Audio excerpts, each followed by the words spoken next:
Hey guys, Cam here from Pocket-lint, and as well as being the year of ever-expanding screens and smaller notches on phones, 2018 has been something of a year of gaming phones as well. We've seen the likes of the Razr 2, we've seen the Red Magic, the Asus ROG phone, and also the Gamers edition of the Honor Play. But now here in the UK we also now have the Black Shark, and we've got one here to unbox.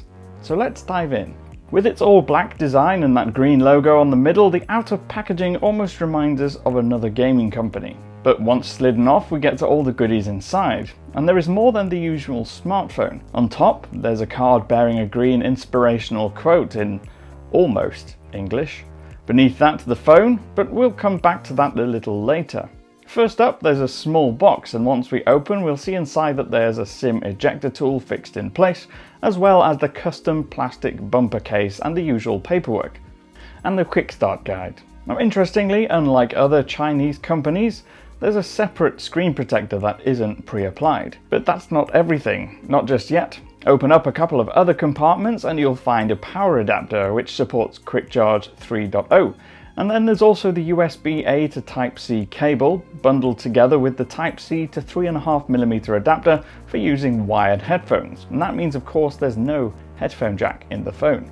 Now, last but not least, there's a clip-on gamepad, complete with the omnidirectional joystick and secondary trigger-like buttons on the shoulder, as well as a contoured grip. Now for that handset, and as phones go, it certainly stands out against all the very samey looking phones currently on the market. Rather than have a bezel-free screen that spreads across the entire phone, it has a look from the front more like something from 2017. There's a hefty chin on the bottom, complete with a fingerprint sensor that also acts as a home button. It doesn't click or move, but it is capacitive. Plus there's also invisible capacitive back and recent apps buttons on either side of it. Now the bezel at the top is quite chunky too by modern standards, but there's good reason for that. After all, that clip-on gamepad does need somewhere to clip on too. Now turn it over and it's on the back that things get quite interesting. The metal casing has a number of contours and textures that make it look more like a sports car than a smartphone. It's kind of crazy and a little bit impractical, but there are some nice touches.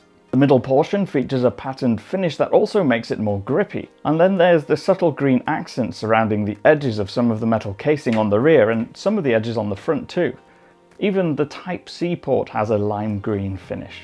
There's a smattering of glossy black plastic on the back too, again contouring and filling in the space between the middle metal plate and the outer metal frame, as well as a pulsing LED light beneath the S logo.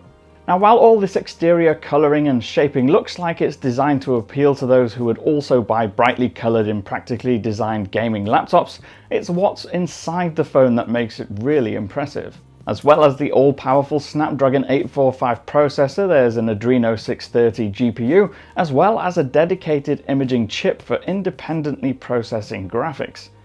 And that should mean stable frame rates up to 60 frames per second with no dropping frames at all. Now what's more, inside there's a liquid cooling system which is far more effective than the usual smartphone cooling methods. Now to make sure all this power doesn't leave you draining your battery super quick, Black Shark installed a 4000 mAh battery, and that should get you through plenty of gaming sessions. And even if it does drain, Quick Charge 3 support means fast refueling times.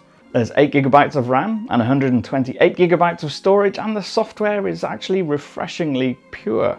There's not too much extra bloat. It reminds us much more of stock Android than it would of the usual interfaces you get from Chinese smartphones.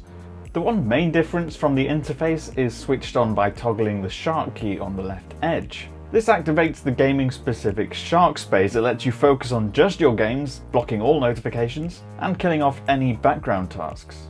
As for the cameras on the back, that's a 12MP and 20MP dual system, and the front-facing selfie camera is 20MP.